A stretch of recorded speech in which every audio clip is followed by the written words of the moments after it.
Всем привет, с вами Вадим Кус, и сегодня у нас будет интереснейшая распаковочка ударной установки, детской, настоящей ударной установки. Вы только представьте, настоящая, но уменьшенная в несколько раз. Фирма Rolling Rock GR1625. Доставили ее на дом и всего лишь в одной коробке. Эта коробка еще была запакована в полистироловую какую-то пленку. И вы только представьте, что эта коробка весит аж 18 килограмм. Ну а габарит ее вы видите сейчас на экране. На самой коробке можно увидеть название этой фирмы, ну и место, где ее произвели. Открываем ее аккуратненько, так как мы сразу же видим, что здесь укомплектовано все очень аккуратненько и очень плотненько, чтобы ничего не повредить. Ну и первое, что нас встречает, это пластик. Давайте сейчас его посмотрим, распакуем и глянем, что же это за пластик и от чего же он. Так, и что я сразу вижу, это идет демпферный рабочий пластик от бас-бочки. Их 2 штуки идет в комплекте, все правильно. И 2 пластика от Тома Басового, также рабочий и демпферный. Так, дальше мы, ребята, с вами видим картонная прокладочка, за что отдельный плюс, естественно, продавцу, за то, что он позаботился о безопасности всех инструментов. Так, и дальше нас встречает стульчик, вернее, сиденье для стульчика. И, конечно же, с прикрученным пакетиком. Как же без этого? Так, и хочу подметить, что вся фурнитура здесь получается железная, металлическая, ничего не сломается. Так, переходим к нашим стоечкам. Так, и следующее, что мне попадается под руку, это кронштейн от Тома Альта. Мы видим, что он полностью хромированный и полностью из металла. В принципе, качество хорошее и даже, сказал бы, отличное. Так, следующее у нас идет на очереди опорный механизм для стульчика с регулировкой по высоте на 3 аж положения. Мы его раскрывать не будем. Следующая на очереди у нас идет стоечка от хай-хета, там очень много деталей, поэтому распаковывать мы его не будем, а подробную сборку я покажу в следующем видео. Так, дальше у нас идет ножки под бас-бочку, ножки под напольный топ, под крэш-тарелочку. Тоже доставать не будем, там ничего интересного. Так, остается у нас что? Стойка под малый барабан, и тут затесался кронштейн под Том Альт. Это второй Том Альт и второй, получается, кронштейн. Это все мы покажем в другом видео по сборке.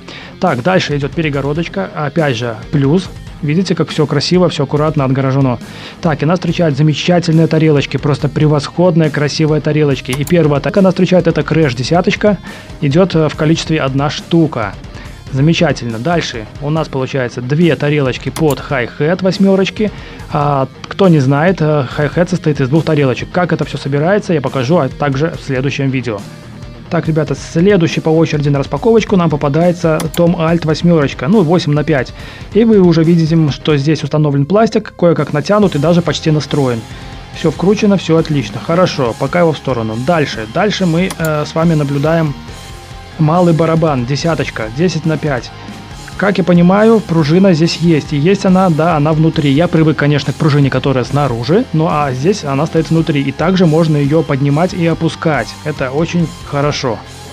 Итак, после извлечения очередной перегородочки нас встречает второй Том Альт, который будет по размерам чуть-чуть больше, ну а если быть точнее 12х5, и тоже установлен пластик, и даже кое-как натянут, и возможно даже и настроен. Но это мы будем разбираться потом. Так, дальше мы видим напольный том, то есть том бас 13х11, его называют том напольный.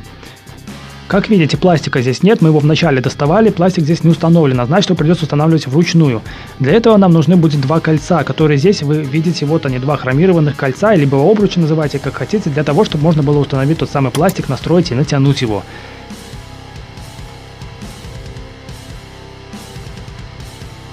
Корпус выполнен барабана из твердой плотной древесины и покрыт хорошим толстым слоем краски.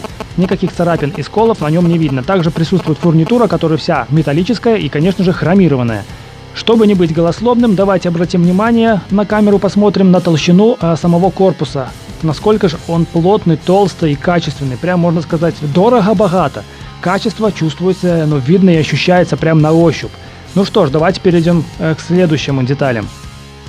Убрав лишнюю макулатуру, следующей на очереди у нас идет непосредственно сама педаль для бас-бочки. Педаль для бас-бочки полностью похожа на настоящую, только уменьшенная в размерах и укомплектована валиковым молоточком. Также мы здесь видим фурнитуру, крючки различные для того, чтобы установить и натянуть пластик. Также лежит внутри ключик для всего этого дела. Ну а собирать воедино я все покажу уже в следующем видео. А теперь переходим к следующему элементу.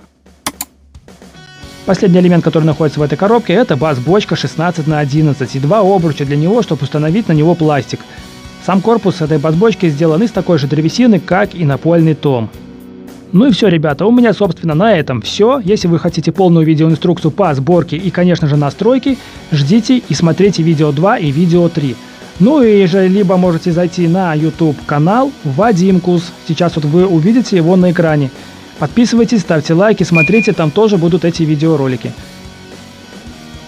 Буду всех ждать. Всем спасибо, всем пока.